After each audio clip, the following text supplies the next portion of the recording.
só isso. É só pra ver.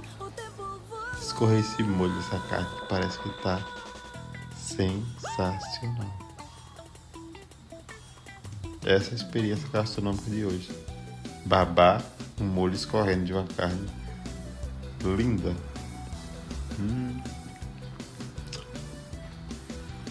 Degustaria? Degustaria. Faria não, porque eu não consigo fazer um negócio desse. Tá bom, né?